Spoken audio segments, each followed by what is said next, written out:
महाराष्ट्र में corona virus बेकाबू होता जा रहा है, जिससे मुंबई के हालात और भी खराब होते जा रहे हैं। महाराष्ट्र में लॉकडाउन की आशंका के चलते एक बार फिर से मजदूरों का पलायन होने लगा है। लोगों को एक बार फिर पिछली बार की तरह कमाने खाने की चिंता सता रही है। स्टेशनों पर मजदूरों की भीड़ उमड़ रही है। मजदूर अपने गांव जाने के लिए रेलवे स्टेशनों के बाहर डेरा डालने लगे हैं, जिसको देखते हुए उत्तर रेलवे ने भी स्पेशल ट्रेनें संचालित करने का ऐलान कर दिया है। इन दिनों ऐसी ही भीड़ कल्याण रेलवे स्टेशन पर देखी जा रही है। लॉकडाउन के डर से मुंबई के लोकमान्य तिलक टर्मिनल पर लोगों की काफी भीड़ है। आलम ये है कि यहाँ पैर रखने तक की जगह नहीं है। होटलों के बाहर लोगों को झकझोरने वाले पोस्टर बैनर लगाए गए हैं। मुंबई में कालका देवी होटल के बाहर पोस्टर बैनर लगे हैं। अब की बार सिर्फ हम क्यों बेरोजगार, दुनिया को खिलाने वाले आज भूखे सोएंगे। इस तरह की अपील लॉकडाउन में सफर कर रहे लोगों का दर्द बयान करने के लिए काफी है। कल्याण, डोंबिवली, उल्लासनगर, अंबरनाथ, भिवंडी में ज्यादा संख्या में उत्तर भारत, बिहार के मजदूर रहते हैं।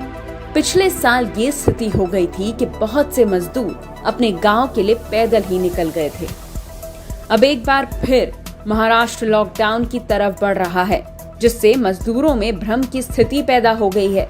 डोंबिवली के दावड़ी इलाके में एक रूम में 15 से 20 मजदूर रहते हैं।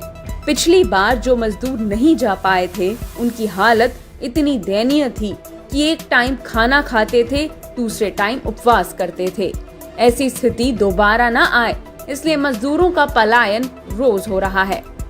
गांव जाने के पीछे ये भी वजह नजर आ रही है, जब से महाराष्ट्र सरकार ने 1 से 8वीं तक के बच्चों को प्रमोट करने का ऐलान कर दिया। साथ ही सीएम उद्धव ठाकरे पहले ही कह चुके हैं कि अगर महाराष्ट्र में कोरोना के केसों में कमी नहीं आती है, तो हमें ऐसे में कोरोना को नियंत्रित करने के लिए पूरे महाराष्ट्र में कुछ हफ्तों का लॉकडाउन लगाना पड़ेगा। तब सब मजदूर लोग परिवार के साथ गांव जाने के लिए तैयार हो गए हैं। दूसरी ओर गांव में प्रधानी का चुनाव भी है। तीसरी बात कि इसी दौरान ज्यादातर लोग गांव की तरफ जाते हैं, जिसके कारण ट्रेनों में भीड़ और ज्यादा हो गई है। तरक्की कभी ये नहीं पूछती कि आप कहां से आ रहे हो, बस ये पूछती है कि आप कहां जाना चाहते हो। तरक्की कभी ये नहीं पूछती कि आप कौन हो, बस ये पूछती है कि आप क्या बनना चाहते हो। तरक्की आपको कभी नए रास्ते दिखाएगी, तो कभी नए दोस्तों से मिलवाएगी। बस आपको तय करनी है आपके तरक्की की रफ्तार, एक नई सोच और हर रोज कुछ बेहतर करने की प्रेरणा, अपने लिए और अपनों के लिए।